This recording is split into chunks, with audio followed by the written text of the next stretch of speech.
வணக்கம் தாய்நாடு. கிளைகள் எங்கே படர்ந்தாலும் வேர் இங்கேதான்.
நாங்கள் தற்பொழுது கிளிநொச்சி மாவட்டம் வெண்ணேரி குளம் என்ற இடத்தில் நின்று கொண்டிருக்கின்றோம். கிளிநொச்சி மாவட்டம் ஸ்கந்தபுரம் கிராமத்திலே இவ்வாறான பல பாதிப்புகளை இந்த வெள்ளநத்தம் ஏற்படுத்தி இருக்கின்றது.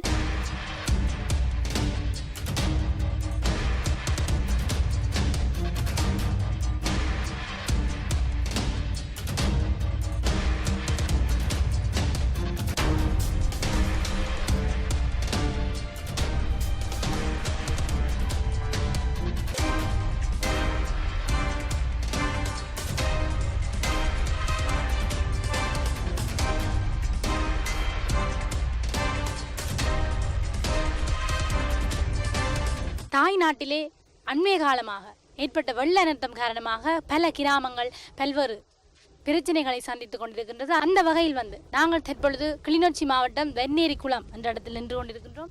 இந்த கிராமமானது இந்த வெள்ள அனர்த்தத்தினால் மிக மோசமாக பாதிக்கப்பட்ட கிராமம் என்றே குறிப்பிடலாம். மக்களது விவசாய நிலங்கள் எல்லாம் மிக மோசமாக அழிக்கப்பட்டன. வீதிகள் கூட முற்றாக அழிக்கப்பட்டிருந்தன. இவர்களுடைய ஒவ்வொரு தினம்தோறும் வாழ்வியல் நடவடிக்கைகள் எல்லாம் பாதிக்கப்பட்டிருந்தன. அந்த வகையில் இந்த கிராமத்திலே பொது வைத்தியசாலை இல்லை. இந்த மக்கள் பல்வேறு நோய்களுக்கெல்லாம் ஆளாய் காணப்பட்டிருந்தார்கள். இந்த நேரத்தில் இவர்களுக்கான இந்த உதவிகளை வழங்குவதற்காக லெபாரா ஃபவுண்டேஷன் முன் வந்துள்ளது. இவர்களோடு கைகோர்த்துக் கொள்வதில் ஐபிசி தமிழ் யாழ்ப்பாண டீமும் பெருமை கொள்கிறது.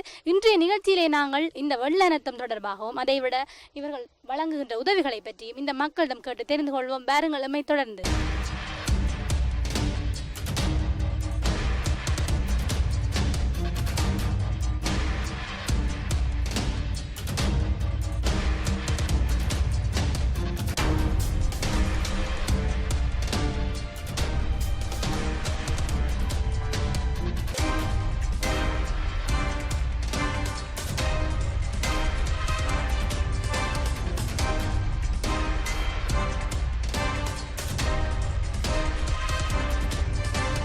இன்றைய தினம் இந்த வெள்ள அனர்த்தத்தால் பாதிக்கப்பட்ட மக்களுக்கு வெள்ள நிவாரண உதவியை செய்திருக்கின்றது லெபாரா ஃபவுண்டேஷன் நிறுவனம். அந்த வகையில் இவர்களோடு கைகோர்த்துக் கொள்வதில் ஐபிசி தமிழ் யாழ்ப்பாண குழுவும் பெருமை அடைகின்றது. எனக்கருகிலே நின்று கொண்டிருப்பவர் இந்த வெண்ணேரி குளத்தைச் சேர்ந்த ஒரு குடிமகன். இவரிடம் தற்போது நாங்கள் உரையாடி பார்க்கலாம். ஐயா வணக்கம். வணக்கம்.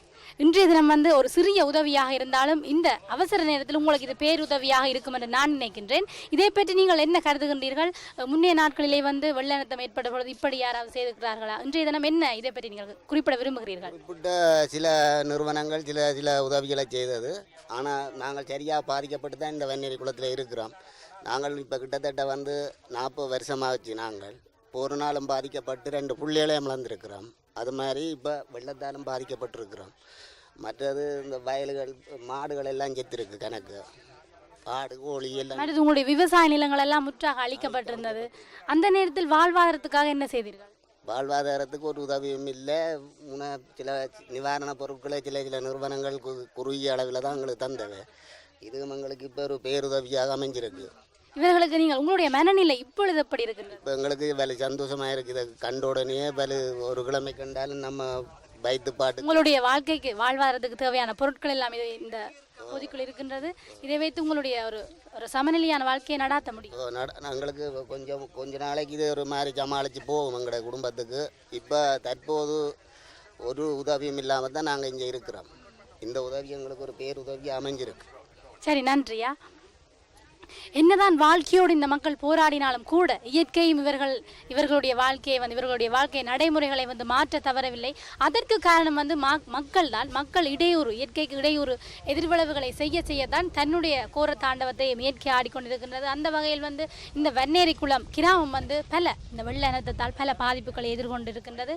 இந்த நேரத்தில் இந்த உதவிகளை வாங்கி சென்ற மக்கள் பெரும் மகிழ்வுடன் அவர்களுடைய முகம் வெளிப்பட்டதை நாங்கள் கண்டிருந்தோம்.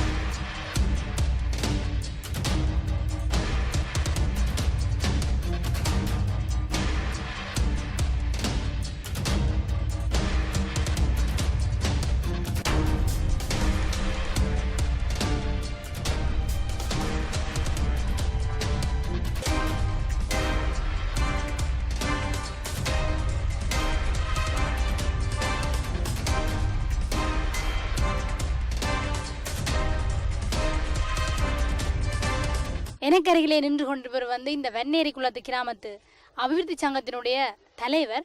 இவரிடம் தற்பொழுது நாங்கள் இந்த உதவி பொருள் பற்றியும் அதை விட இந்த கிராமத்தினுடைய நிலையை பற்றியும் கேட்டு அறிந்து கொள்வோம். அண்ணா வணக்கம். ஆரம்பத்தில் உங்களுடைய இந்த வெண்ணேரி குளம் கிராமம் எவ்வாறு இருந்தது? மற்றது இந்த ஏற்பட்ட வெள்ள அனர்த்தம் காரணமாக என்னென்ன பாதிப்புகளை எதிர்கொண்டது, அதை எவ்வாறு சமாளித்தீர்கள்? அதை விட இந்த நேரத்தில் இந்த உதவியை இந்த மக்களுக்கு வழங்கி இருக்கின்றீர்கள், நீங்களும் அதில் கை கொடுக்கின்றீர்கள். இதை பற்றி என்ன நினைக்கிறீர்கள்? இந்த வெள்ளம் ஏற்படுவதற்கு முன்னர் இந்த கிராமத்திலே மீள்குடியேற்றம் வந்ததிலிருந்து சில வெளிநாட்டு நிறுவனங்களும் சில அரசு நிறுவனங்களும் இந்த உதவி திட்டங்களை வழங்கி வந்திருந்தது. ஆனால் இந்த வெள்ளத்தின் போது இந்த பகுதியில் மிகவும் தொடர்ந்து மழை பெய்ததால் பாதிப்பு ஏற்பட்டது. அதில் ஆட்கள் கூடுதலாக பொது இடங்களில் போய் தங்கினது குறைவு. தங்களுடைய உறவினருடைய வீடுகளில் பார்த்து அந்த இதில் கூடுதலாக தங்கினவர்கள். ஆனால் இந்த குளத்தின் மேல் பகுதியால் மேவி வந்த தண்ணி ஊர்மனைகளுக்குள்ள 3-4 நாளைக்கு தொடர்ந்து ஓடிக்கொண்டிருந்ததால் அவை இந்த வாழ்வாதார பிரச்சனை கொஞ்சம் பிரச்சனையாக இருந்தது. அப்படி பாதிக்கப்பட்ட மக்களில் கூடுதலாக வயோதிபர்களும் இந்த வீட்டு திட்டம் கிடைக்காதவர்களும் தான் அதில் கூடுதலாக பாதிக்கப்பட்டிருந்தார்கள். அவர்களுக்கு இப்படியான ஒரு சிறு உதவி என்றாலும் கிடைத்திட்டு அவர்கள் மிகவும் சந்தோஷப்படுவார்கள் என்று நினைக்கின்றேன்.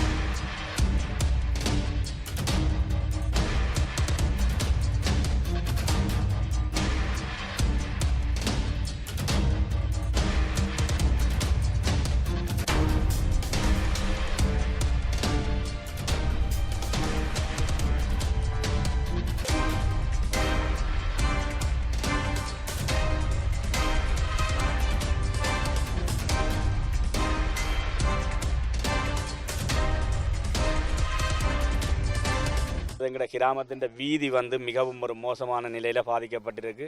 அந்த வீதியை நாங்களும் கூடுதலாக எல்லா நிறுவனங்களுக்கோ அரசு அதிகாரிகளுக்கும் தெரியப்படுத்தி கொண்டே இருக்கிறோம்.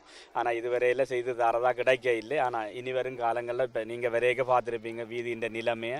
கட்டாயமாக இந்த வீதியை புனரமைச்சு தருவணும் என்று கேட்டுக்கொள்வோம். தேர்தல் காலங்களில் அதிக வாக்குகளை பெறுவதற்காக கிராமத்தை உருவாக்குவார்கள், வீதியை புனரமைத்து கொடுப்பார்கள். ஆனால் அவர்கள் தற்செயலாக தோற்றுவிட்டால் அந்த அவர்களுடைய பேச்சு அப்படியே நின்றுவிடும், செயலில் காட்ட மாட்டார்கள். அப்படித்தான் குறிப்பிடுகிறார்கள். அப்படித்தான் முதலும் இங்கே வந்தவர்களும் இதே மாதிரி சொன்னார்கள், உங்களுக்கு ரோட்டை கொண்டு போய் மன்னார் வீதியிலே தொடுத்து விடுவோம், மற்றது சமுத்தி இல்லாத ஆக்களுக்கு சமுத்தி கொடுப்போம்னா. ஆனால் இதுவரையில் அப்படி கிடைக்க இல்லை.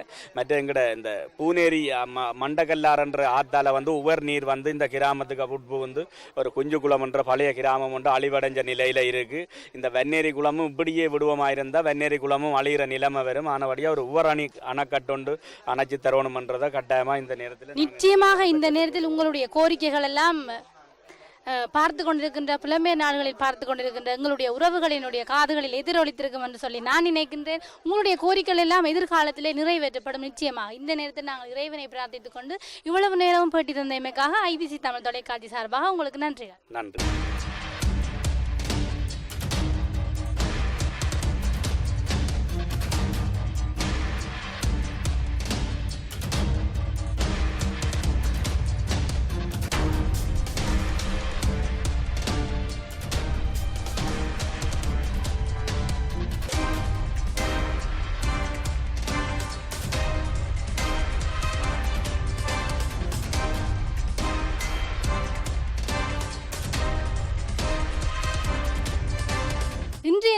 இந்த சின்ன உதவிக்காக கையேந்தி நிற்கும் இந்த வெண்ணேரி குளத்து மக்கள் நாளைய பொழுதில் வந்து இன்னொருவருக்கு கை கொடுக்கத்தான் போகிறார்கள். எதிர்காலத்தில் வந்து இந்த வெண்ணேரி குளம் கிராமம் ஒரு வளர்ச்சியடைந்த கிராமமாகவே மாறப்போகின்றது என்ற நம்பிக்கையில் இந்த அம்மாவிடம் தற்பொழுது நாங்கள் உரையாடி பார்க்கலாம். உங்களுடைய விவசாய நிலங்கள் எல்லாம் முற்றாக தரைமட்டமாக்கப்பட்டன, உங்களுடைய வாழ்வாதாரம் எல்லாம் பாதிக்கப்பட்டிருந்தது தானே, அந்த நேரத்தில் நீங்கள் என்ன செய்தீர்கள்?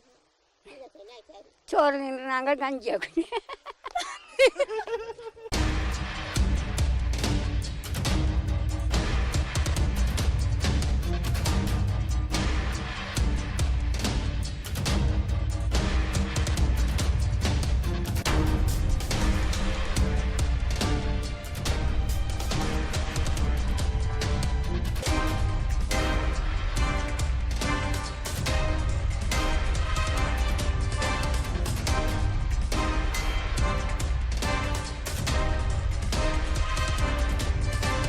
நிச்சயமாக இன்றைய நிகழ்ச்சியிலே நீங்கள் இந்த வெண்ணேரி குளத்து கிராமத்தை பற்றியும் வெள்ள நிறுத்தத்தால் என்ன மாதிரியான பாதிப்புகளை இந்த கிராமத்து மக்கள் எதிர்கொண்டார்கள் என்பதை பற்றியும் அறிந்திருப்பீர்கள் என நம்புகின்றோம். மீண்டும் சந்திப்போம் நேர்களே. இன்னும் ஒரு வணக்கம் தாய்நாடு நிகழ்ச்சியிலே. அதுவரையில் ஒளிப்பதிவாளர் மதுஷனுடன் ஷர்மி. நன்றி நேர்களே.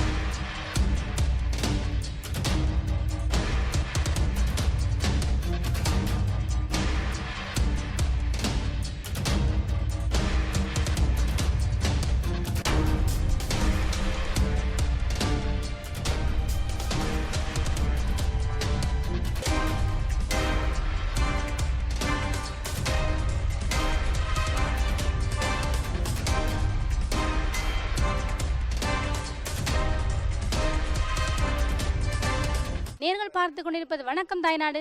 நம்முடன் தொடர்ந்து இணைந்திருங்க.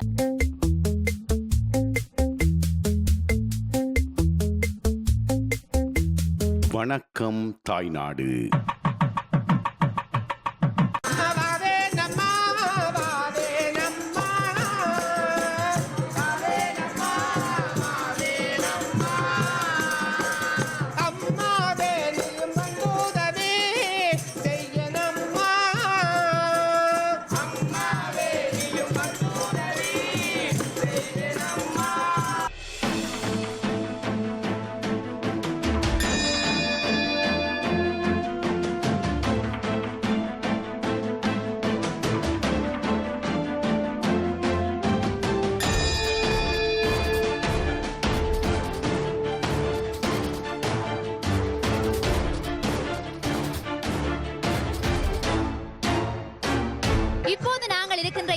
பார்த்தவுடனே உங்களுக்கு தெரிந்திருக்கும் இது ஏதோ ஒரு ஆலயம் போல இருக்குது என்ற நினைப்புகளை என்று சொன்னால் நிறைய பெண்கள் அதுவும் வண்ண வண்ணமாக கலாச்சார முறைப்படி ஆடைகள் அணிந்திருக்கிறார்கள், தலையிலே பூமாலைகள் சூடியிருக்கிறார்கள். நிச்சயமாக இது ஒரு ஆலயம் தான். இது நேர் அனுசரணை முறையிலே இந்த ஆலயம் படமாக்கப்படுகிறது. இந்த ஆலயம் வடக்கு மாகாணம் யாழ்ப்பாண மாவட்டம் சாவற்கட்டு என்று சொல்லப்படுகின்ற கிராமத்தில் இருக்கின்ற அந்திக்குழி ஞானவைரவர் ஆலயத்தினுடைய தேருற்சவம் தான். இந்த ஆலயத்தினுடைய படப்பிடிப்புக்கு அனுசரணை வழங்குகிறார்கள். இன்றைய தினம் இந்த ஆலயத்திலே நடக்கவிருக்கின்ற தேர் திருவிழாக்கான படப்பிடிப்புக்கு அனுசரணை வழங்கியிருந்தார்கள் டென்மார்க் பகுதியிலே வசிக்கின்ற நல்லைநாதன் குடும்பத்தினர். இன்றைய தினம் இந்த படப்பிடிப்புக்கான அனுசரணை வழங்கியிருந்தார்கள். வாருங்கள் நேர்களே, இவர்கள் அனுசரணை வழங்கிய இந்த நிகழ்ச்சியை பார்ப்பதற்காக.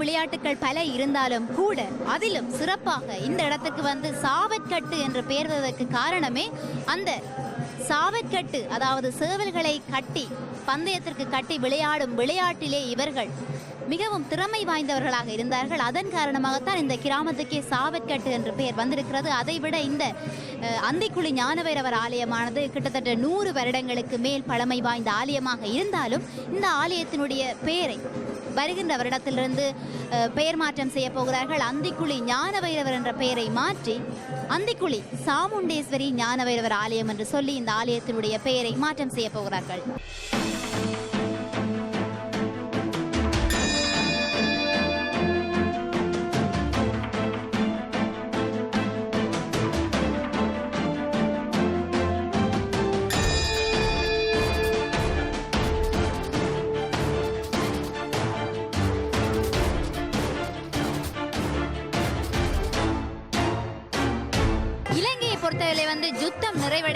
பின்னர் இலங்கையினுடைய பல பாகங்களிலும் இளைஞர்கள் என்று சொன்னாலே மக்கள் மத்தியில் ஒரு கருத்து நிலவுகின்றது என்னவென்று சொன்னால் இளைஞர்கள் நவீன மாய கவர்ச்சிகளுக்குள் சிக்குண்டு விடுபட முடியாமல் தவிக்கிறார்கள். அதைவிட ஆன்மீகத்திலே மிகவும் சற்று பின்தள்ளியவர்களாகவே காணப்படுகிறார்கள் என்ற கருத்து மக்கள் மத்தியிலே எழுந்தாலும் கூட இந்த சாவற்கட்டு அந்தைக்குழி ஞானவைரவர் ஆலயத்திலே இன்றைய தினம் தேர் உற்சவம் இடம்பெற்ற போது இங்கே எனக்கு பின்னாலே பாருங்கள் சிறுவர் முதல் பெரியவர்கள் வரை குறிப்பாக அதிகமாக இளைஞர் யுவதிகளே இந்த ஆலயத்திலே வந்து பஜனை பாடல்களை இசைத்துக் கொண்டிருக்கிறார்கள். இதன் மூலம் இந்த இளைஞர்களுடைய தவறான கருத்துக்களை கூறுபவர்களுக்கு முற்றுப்புள்ளி வைக்கக்கூடியதாக இருக்கிறது. என்னவென்று சொன்னால் இங்கே இளைஞர்கள் ஆன்மீகத்தை சிதைக்கவில்லை, ஆன்மீகத்தை வளர்த்துக் கொள்கிறார்கள் என்பது இங்கே எடுத்து காட்டப்படுகிறது.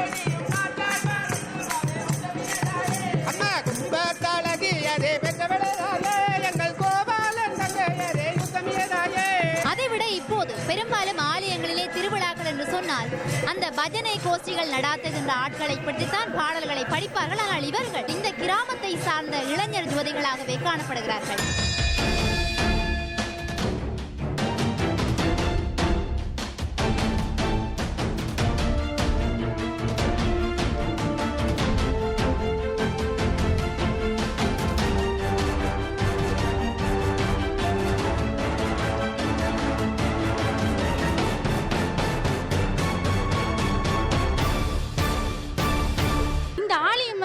இந்த சாவல்கட்டு பகுதியிலே மிகவும் பழமை வாய்ந்த ஒரு ஆலயமாக கருதப்படுகின்றது. எந்த பகுதியில் இந்த ஆலயம் தோன்றன்னு சொல்லி கால வரையறை கிடையாது.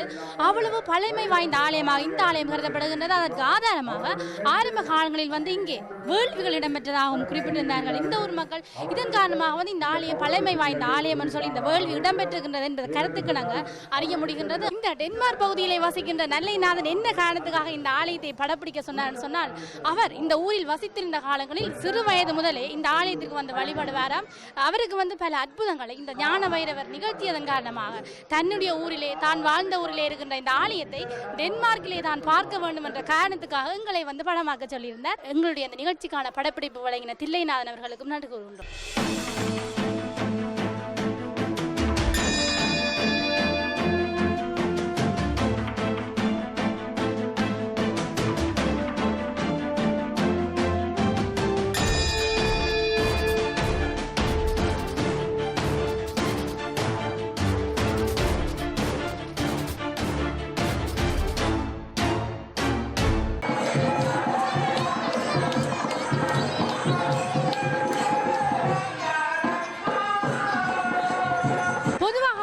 ஆலய திருவிழா காலங்கள் என்று சொன்னாலே பல கடைகளை காண முடியும். உதாரணமாக இவ்வாறான தாக்கு சார்ந்த நிலையங்களை தான் அதிகளவாக காண முடியும். ஏனென்று சொன்னால் பக்த அடியார்கள் நெடும் தூரத்திலிருந்து இந்த ஆலயத்திற்கு நடைபாதையாக வருவார்கள். அந்த வகையில் எங்கே பார்த்தாலும் ஒரே தண்ணீர் பந்தலாகவே காணப்படும். அந்த வகையில் இன்றைய தினம் இந்த ஆலயத்தில் கூட பல தண்ணீர் தாகங்களை தீர்க்கக்கூடிய தண்ணீர் நிலையங்கள் காணப்படுகின்றன. இந்த இடத்தில் கூட பக்த அடியார்கள் இந்த அம்மா கூட தன்னுடைய தாகத்தை தீர்த்து கொண்டிருப்பதை கூட நீங்கள் இப்பொழுது பார்க்க முடியும். நானும் சற்று சுவைத்து தான் பார்க்க போகிறேன்.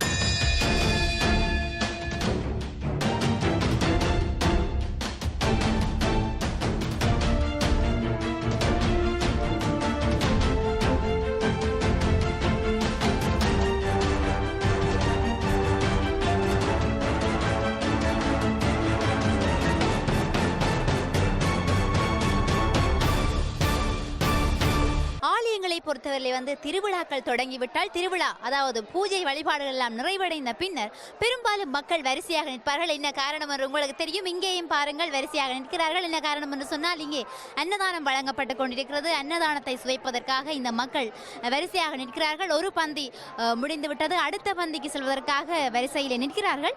இங்கே சாப்பிட்டு வருபவர்களை கேட்போம் எப்படி உணவு சுவையாக இருக்கிறதா என்று கேட்டு பார்க்கலாம். இப்போது எனக்கு அருகிலே பாருங்கள் ஒருவர் சிரித்துக் கொண்டிருக்கிறார். இவர் இந்த பந்தியில இடம் கிடைத்து சாப்பிட்டு விட்டு வெளியே வந்தார். அவரை கேட்போம் எப்படி இந்த சாப்பாடு? நல்லா இருந்தது. நல்லா சாப்பிடுனீங்களா? சாப்பிடல. அப்ப எவ்வளவு நேரம் பந்தியில வெளியால வெயிட் பண்ணினீங்க? ஒரு 10 நிமிஷம் வெயிட் பண்ணோம்.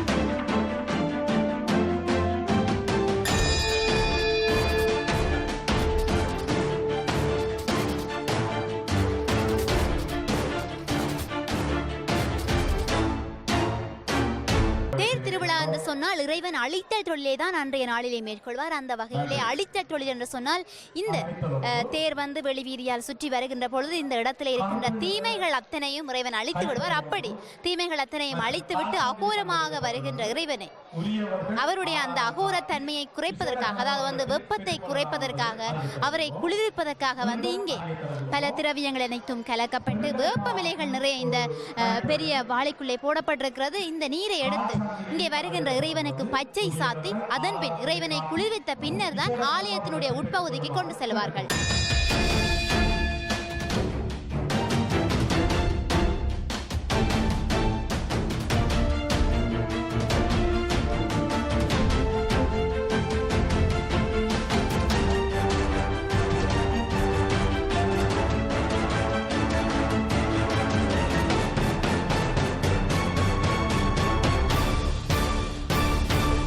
நிகழ்ச்சியிலே நீங்க பார்த்திருப்பீர்கள் தேர் உற்சவம் என்று குறிப்பிடுகின்றோம். இருந்தாலும் வந்து என்ன தேர் இழுத்து செல்லுகின்ற இந்த காட்சியும் எங்களுடைய கண்களுக்கு வரவில்லை என்று சொல்லி நிச்சயமாக வராது. ஏனென்று சொன்னால் இந்த நிகழ்ச்சிக்கு அனுசரணை வழங்கிய டென்மார்க் பகுதியிலே வசிக்கின்ற தில்லைநாதன் இன்றுதான் நமக்கு தொலைபேசி மூலம் அழைப்பு விடுத்திருந்தார். இன்றைக்கே போய் அந்த நிகழ்ச்சியை நீங்கள் படமாக்க வேண்டும் என்று சொல்லி குறிப்பிட நாங்கள் குறிப்பிட்டோம். நாங்கள் செல்லும் நேரம் வந்து தேர் உற்சவம் முடிந்துவிடும் என்ற காரணத்தினால் வந்து படமாக்க முடியாது என்று சொல்லி அவருடனே குறிப்பிட்டார். தான் வாழ்ந்த ஊர், தன்னுடைய ஊர், தாங்கள் தேர் உற்சவம் முடிந்தாலும் நீங்கள் சென்று படமாக்கி காட்ட வேண்டும் சொல்லி அவருடைய வேண்டுகோளுக்கு நாங்கள்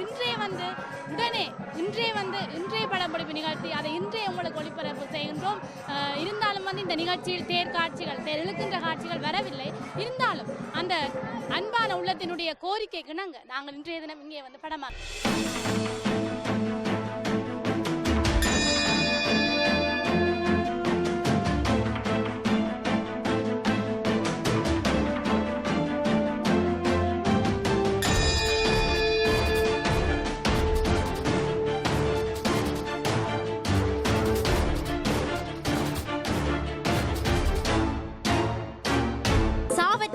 அந்திக்குழி ஞானவேரவர் ஆலயத்தினுடைய இந்த தேர் திருவிழாவை பற்றி அறிந்திருப்பீர்கள். இந்த ஆலயத்தினுடைய படப்பிடிப்புக்கு அனுசரணை வழங்கியவர்களை இந்த நேரத்தில் நினைவுபடுத்திக் கொள்ள வேண்டும்.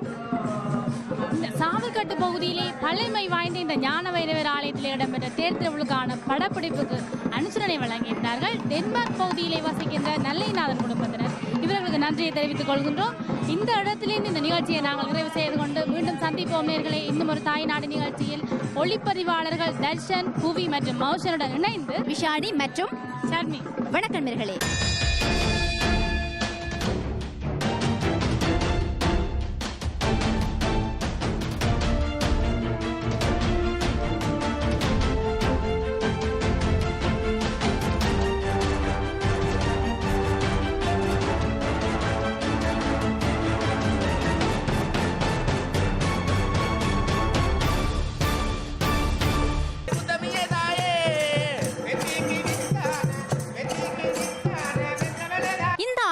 போல உங்களுடைய சொந்த கிராமங்கள், திருவிழாக்கள், இன்னும் ஆலயத்தினுடைய பல விழாக்கள் வந்து நேயர் அனுசரணை நிகழ்ச்சியில் படமாக்கப்பட வேண்டுமாயின் யாழ்ப்பாணத்தில் இருக்கின்ற ஐபிசி கலையகத்தை அல்லது லண்டனில் இருக்கின்ற ஐபிசி கலையகத்தை தொடர்பு கொள்ள முடியும்.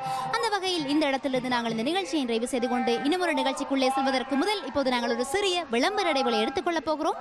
இது உங்கள் வணக்கம் தாய்நாடு. எங்களுடன் என்று இணைந்திருங்கள்.